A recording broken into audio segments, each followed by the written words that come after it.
Hello, my name is Reverend Odell Cleveland, and again, practicing wearing my mask because, we want to practice social distancing and we want to be safe. I want to talk to you this morning about what's going on in Greensboro and Guilford County.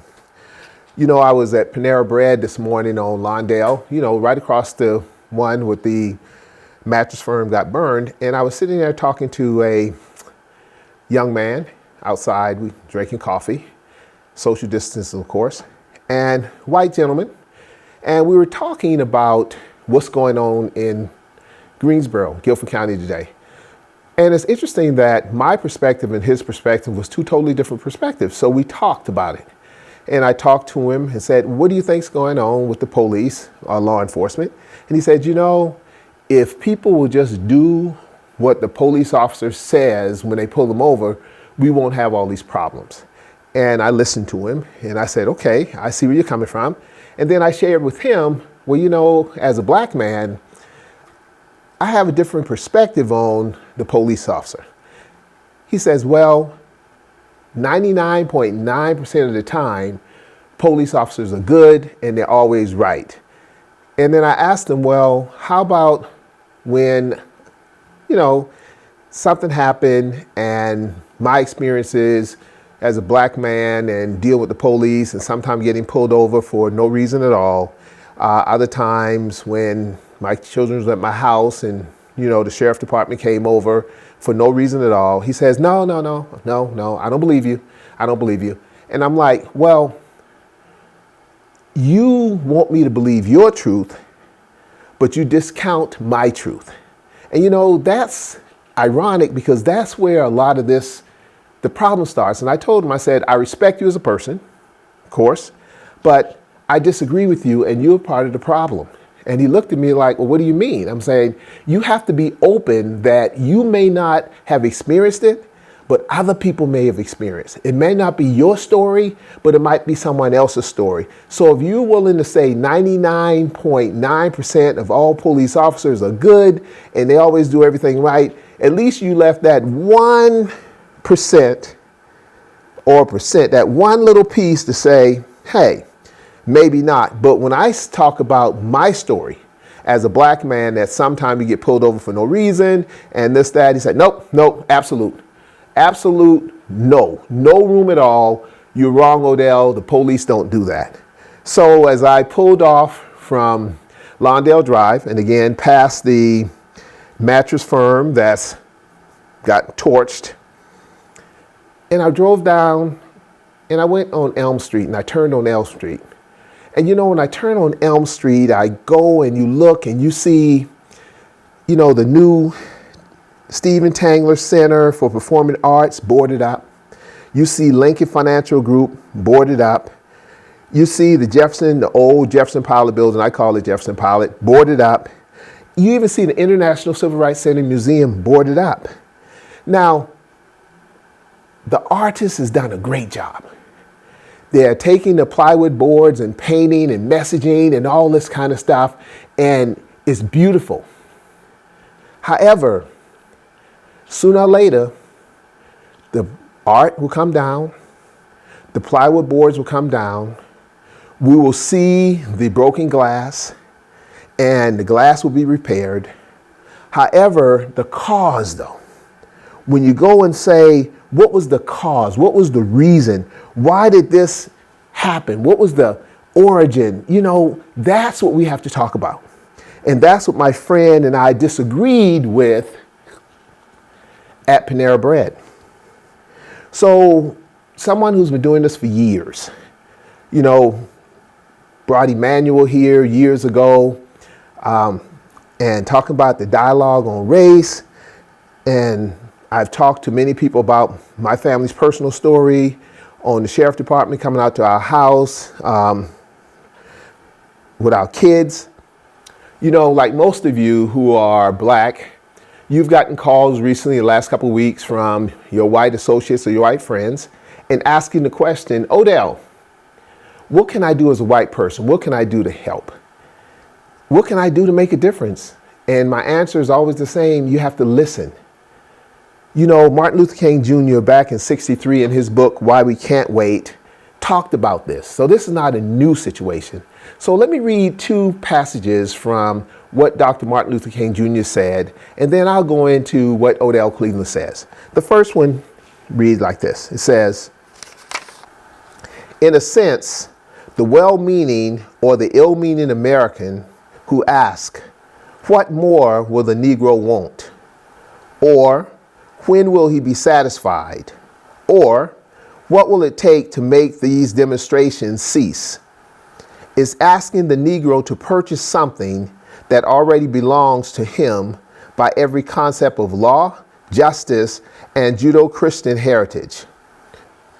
I would like to ask these people who seeks to apportion to us the rights they have already enjoyed whether they believe that the framers of the Declaration of Independence intended that liberty should be divided into installments, doled out on a deferred payment plan.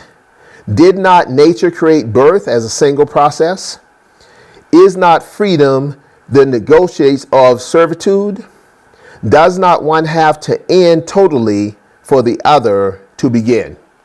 And again, that's from Dr. Martin Luther King Jr.'s book, Why We Can't Wait. And to continue to answer the question, I'm going to read one more passage from Dr. King's book, and then I'm going to talk more about Odell's life experiences and ask you to continue to listen. Even today, there still exists in the South and in certain areas of the North the license that our society allows to unjust officials who implement their authority in the name of justice to practice injustice against minorities, where, in the days of slavery, social license and customs placed the unbridled power of the whip in the hands of the overseer and the masters. Today, especially in the southern half of the nation, armies of officials are clothed in uniform, invested with authority, armed with the instrument of violence and death, and conditioned to believe that they can intimidate, maim, or kill Negroes with the same recklessness that once motivated the slave owner. If one doubts this conclusion, let him search the records and find how rarely in any southern state a police officer has been punished for abusing a Negro. That's another quote from Dr. Martin Luther King's book, Why We Can't Wait. So as I continue to say, listen. If you want to know what can we do, Odell, then I would say listen. Because if you don't listen, then things happen. My friend, we don't have to agree, but we have to listen. You know, years ago, I was teaching at Guilford College. A police officer, a friend of mine, was the professor of that class, and it was policing the community. That was the name of the class. And he asked me to come over and give a speech, so I did. And I came over and I gave a picture, showed him some pictures, and one of the pictures was the house that I lived in. And I asked him the question without saying anything, passed out the picture, and I said, who lives in this house? Now remember, this is a liberal arts college, and the answers, and it's always the same answer because I did this class 2 or 3 times, and they said a white family. I'm like, okay, well, tell me about the family. Well, the mama and the father has a good job and all this kind of stuff. And I asked the question when it's all said and done. I said, well, why is it a white family who lives in this house? They said, well, the yard's well maintained. You could look at the house and tell the house is, you know, an expensive house, and just the cars in the yard and everything. And again, now this is one's bias playing out. And then I said, well, I live in that house. I'm not white. And then I went on to tell the story, what I call 1 a.m., when the sheriff department came over and questioned my son and my nephew when he was home for college. And you should just see the look on their faces. And I asked the question, why did you say that it had to be a white person who lived in that house? And I don't think it was the fact that they were prejudiced or anything like that. I just think it's one's unconscious bias. The bias is that you know already who belongs where, and that's the danger. That's why when we brought in the movie Emmanuel about the Charleston shooting, brought it here from the folks I knew in Charleston. We came to Greensboro. We had like 3 different settings. One we had on UNCG campus. Hundreds of people showed up. We viewed the movie, had discussions about it from the faith community, everything. And then later on, we had one scheduled for the International Civil Rights Center, a meeting there, a lunch meeting, and I had some panelists. Well, when you start talking about race, because a lot of people say, yeah, I'm progressive, or I'm this, I'm that. However, I could talk about my situation. I had a potential partner and a funder pull out because they didn't like who was part of the panel discussion. And they told me in a nice way, because, you know, people who are progressive or say they're progressive in their own way because they have biases also, started off the soft, well, Odell, you know, we don't think it'd be a good idea for you to have this person on the panel. Okay, well, back to like my conversation at Panera Bread. Okay, you have your opinion, I have mine. Then it gets stronger. Well, Odell, you know, we strongly recommend that you take this person off the panel. Don't worry about it, take them off. And now I'm sitting there saying, okay, now you are telling me who to put on the panel, who not to. I said, no, I think that we need diversity on the panel, because if we're going to talk about the hard issues on race and this dialogue on race, we need different perspectives, and we need just we don't want to sugarcoat it. Then the third time they came back and said, well, you know what? If you don't take this person off, we're not going to be a part of it. And it was $5,000 that they committed, sponsored months ago, to be a part of the sponsorship. And they said, well, no, we're going to take our money back and we're going to do this and do that. Well, not back, because they never gave it to me. And said, hey, we're going to do this and do that. And I said, well, you know, you do what you have to do. So we moved it from the International Center Museum, and they didn't have anything to do with it, what I'm talking about. And we brought it over to Mount Zion Baptist Church.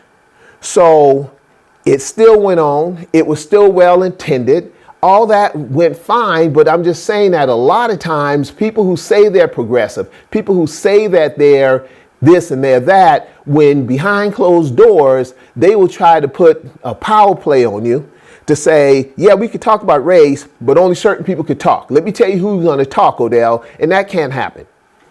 You know, then we had another situation where my wife and myself was chairing the NCCJ, you know, Brotherhood Sisterhood Award fundraiser. And they asked us to be the keynote speaker and talk about, you know, our story. Well, everyone knows the NCCJ is one of the best organizations on diversity and inclusion and race relations in Greensboro.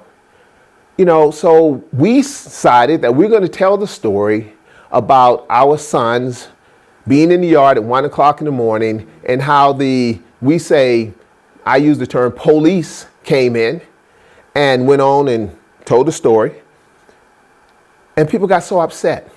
Again, these are people at NCCJ where creating an environment where bias, bigotry, racism doesn't exist. But I told the story. It wasn't like I was at a President Trump rally or something like that telling the story. I would, of course, think some of these people would be upset, because pro-police, pro-police, pro-police, pro-law enforcement. And they said, well, we're mad at you because you were too loud. Okay. I wonder how loud the peaceful protesters were going up and down Elm Street. They said, Odell, we're mad at you because you mentioned the police and you live out in Brown Summit, so it couldn't be the police, it was the sheriff department. You know, as I look at the demonstrations all over the country, I see police, I see sheriff, I see National Guard, I even see the military when the president called it out. So law enforcement is law enforcement. So you can split hairs all you want to, but that's why we have a problem. Because you try to find a reason to dismiss, just like the gentleman did at Panera Bread. You want to dismiss other people's truth that don't line up with your truth. Now you called and asked me, Odell, what can we do as white people? As a white person, I'm telling you, listen to the truth. You don't have to agree with my truth, but just don't discount my truth. And for my black brothers and sisters, when folks call you, you be truthful with them. You be truthful with them. Because the reason why my wife and myself decided to use the platform with It wasn't like we went rogue or nothing like that. The executive director and others at NCCJ, they saw our script. They knew what we were going to say, but some of the board members flipped out. Some of the people in the audience said they were uncomfortable.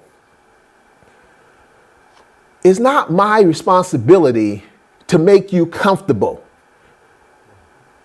You know, I was telling what happened to me and my family. But you don't have to listen to me. You can listen to the protesters. You can listen to those who are demonstrating. You can even listen to those who were violent. And I don't condone that actions at all. So don't start tripping on me. But you got to listen to somebody, because if you live in your own little world and say that we don't have any problem with the police, you may not have any problem with the police. Well, I've never had those experiences. You may not have had those experiences, but man, every police is good. Maybe to you they're good. But I'm saying, come on, y'all. Now, I'm not a big proponent of defunding the police. I believe in law enforcement. However, I do also believe that some adjustments, some reform has to be made. Whether you agree or disagree with me, you have to listen.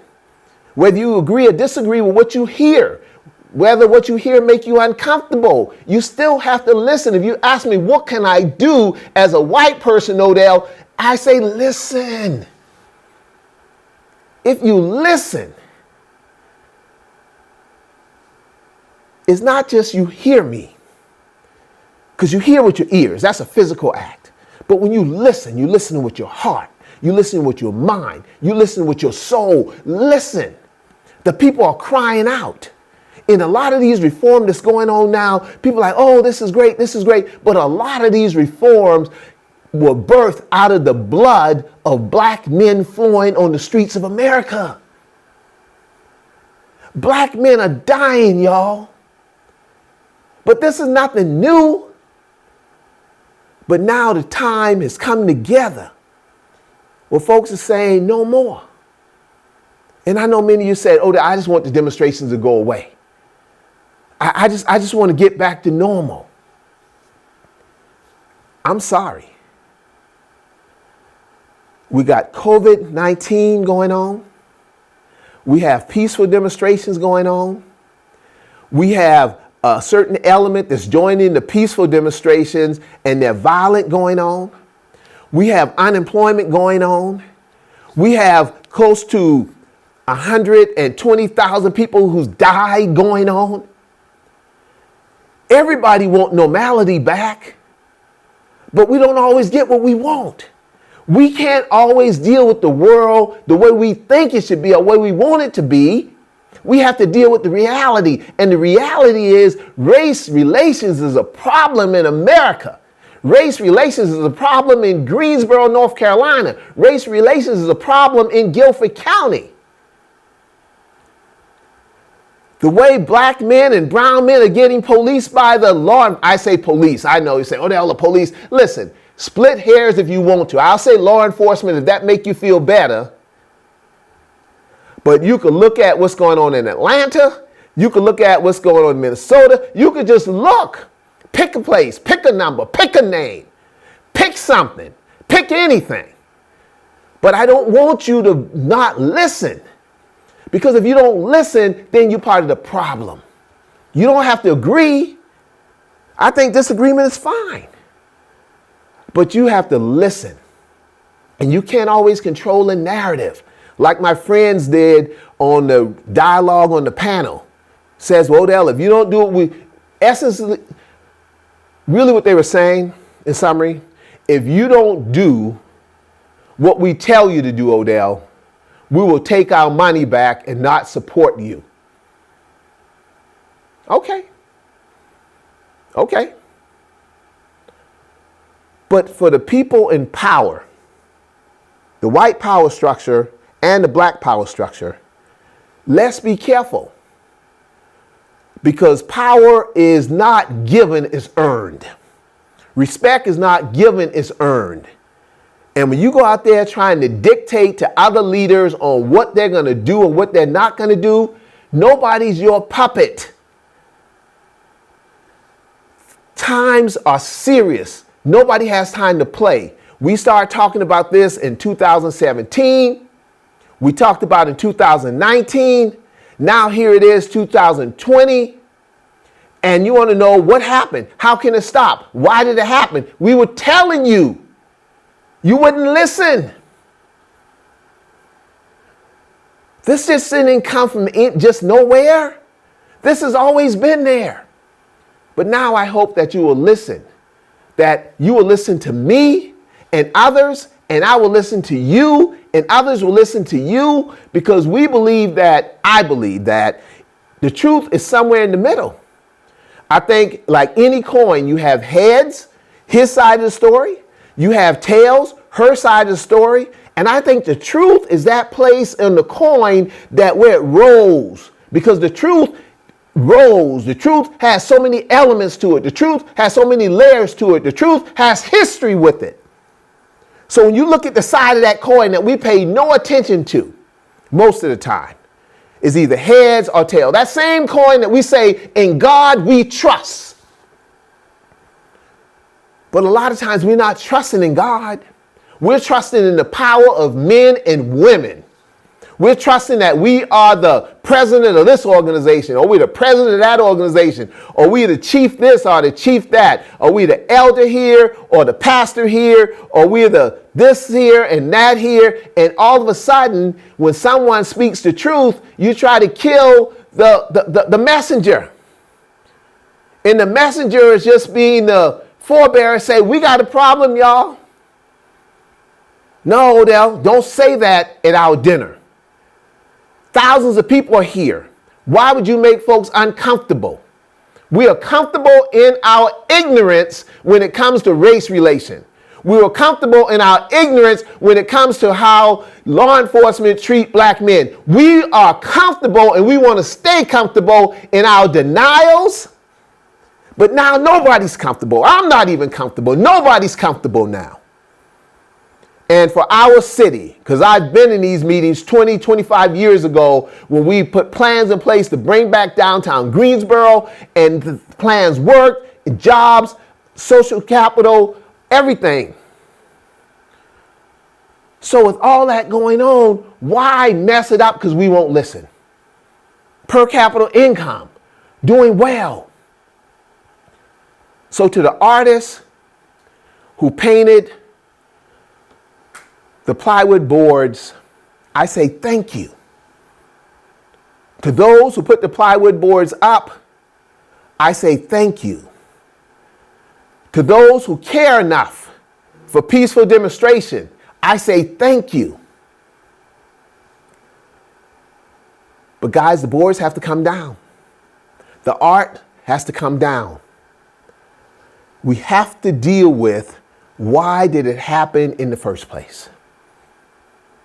So I invite you to listen to the speech that Beverly and myself gave at the NCCJ annual meeting a few years ago.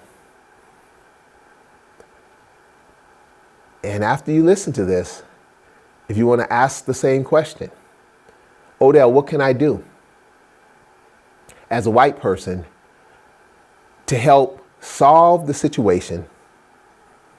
Or are you just really saying, Odell, what can I do?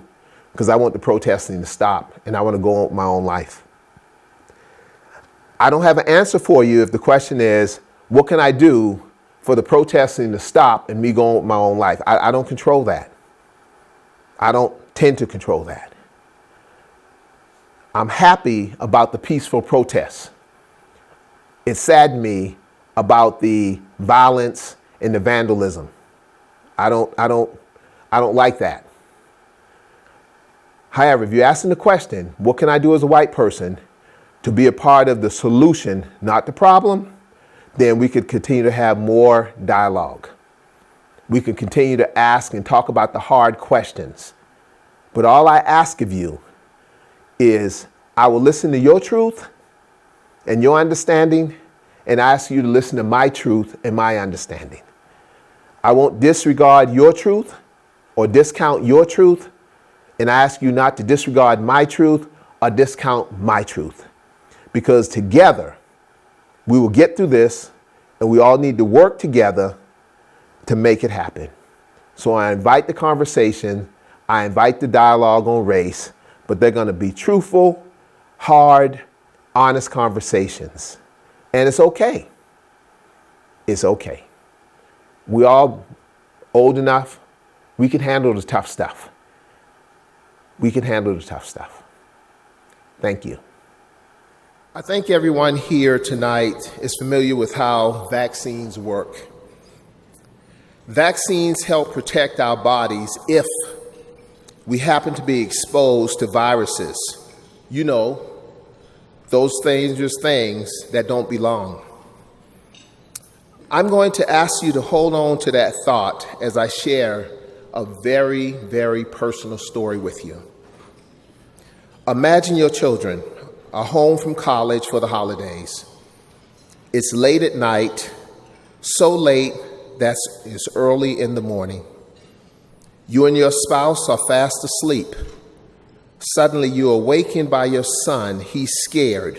You can hear the fear in his voice, and he says, "You need to come downstairs right now, Daddy."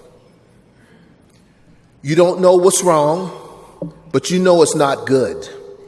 He tells you the police are downstairs. You're alarmed. What on earth is going on? You stumble out of bed and hurry downstairs, hoping that you can fix whatever it is, that you can stop the thing that has your child so frightened and upset. Imagine that. Think about how you might feel in that situation.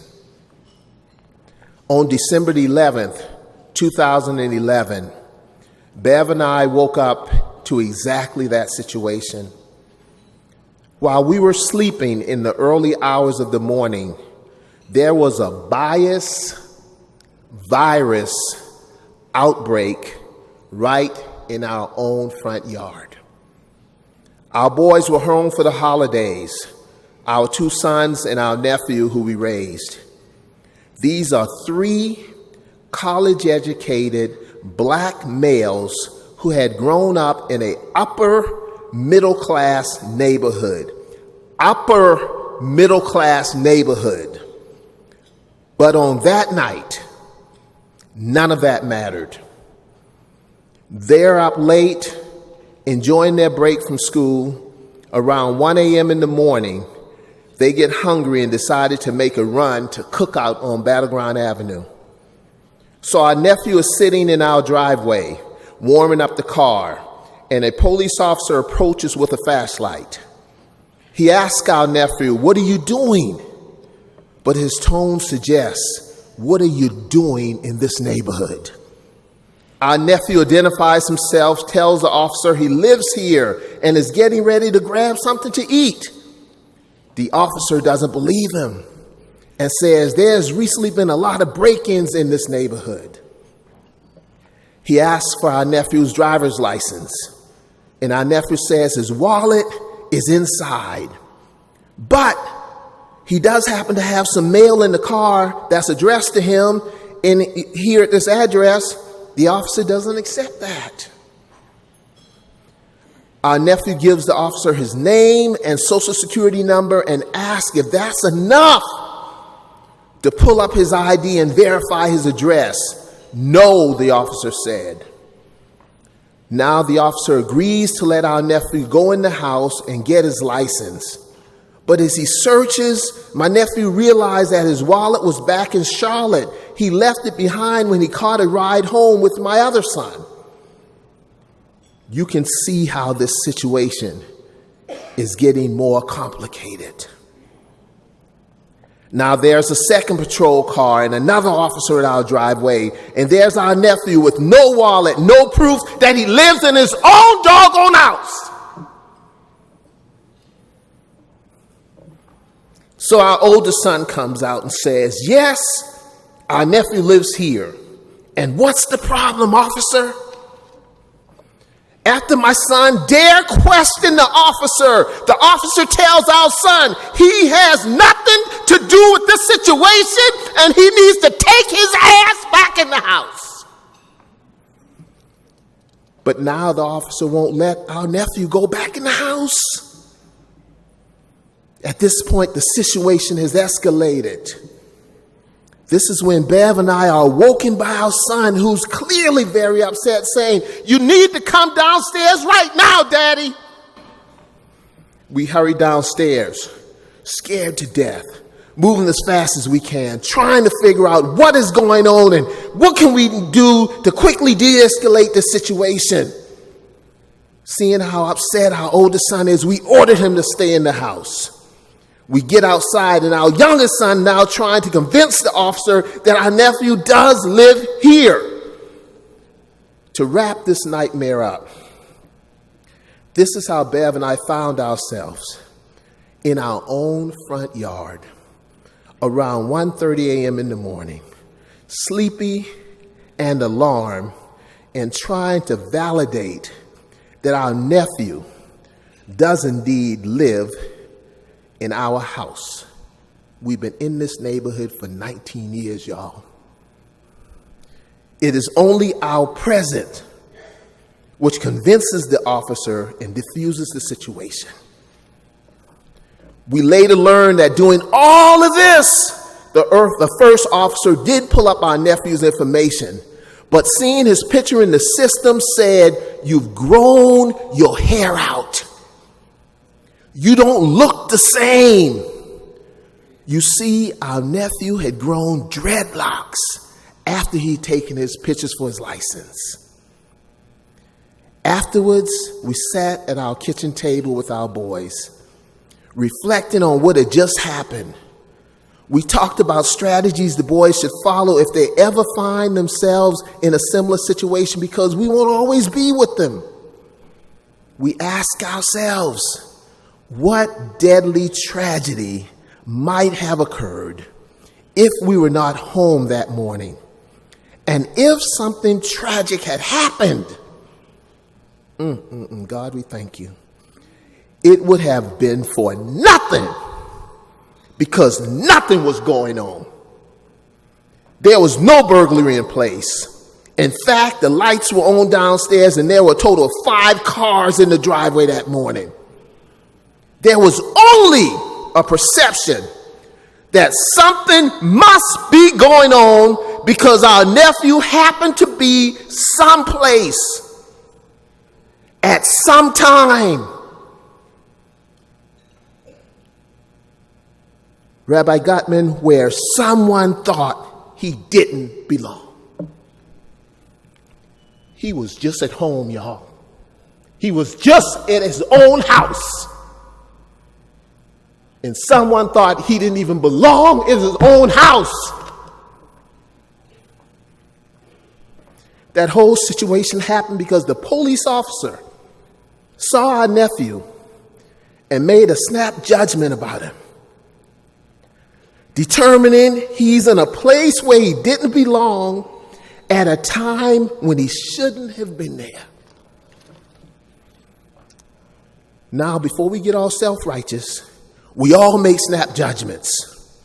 We do it every day. We see a situation or a person, and we have a quick asset of what is going on. But if we aren't aware of our own biases, if we don't understand the prejudice and stereotypes that we all have about other people, well, that can lead to some bad situations. It can lead to a harmful mistake. Awareness is the key. We all have biases. We all have stereotypes about people. But if we are aware of it, then we can choose not to rely on these stereotypes to frame our interaction with others. Now, let me take you back to my opening statement about vaccines. Bev and I believe that the work NCCJ does serves as the vaccine for our community and the entire triad. This is so important because we believe it brings awareness to the virus of bias, bigotry, and racism. And your support will help in preventing this virus from spreading. Now is the time to invest in an organization whose sole purpose is to convene, to promote dialogue and open communication between different groups. Now is the time to invest in an organization that offers us a way to face our ever-changing, ever-challenging world together. NCCJ gives our community healing and unity of purpose. It offers a vision of a better future for all of us, not just some of us. It offers hope. At this time, I would like to invite you to join me in the benediction. I would like you to join me in whatever custom, tradition, or culture that you're comfortable with as I do the short benediction. Someone said, amen, must be a Baptist. The short benediction in the custom and tradition that I'm comfortable with. Let us pray. God, just thank you for a group of individuals who put aside our differences to find common ground. Thank you for NCCJ and all the work that they're doing. And thank you for touching so many people's hearts, their minds, and their pocketbooks to invest in something that we know this community, our community, the vaccine. And God, I can't sit down without saying thank you that I didn't come downstairs with my wife and found our son lying in a pool of his own blood. God, thank you. Just thank you. As a daddy, just thank you. So we thank you for Anytown. We thank you for all that you're doing in this community. And again, we want to say good night.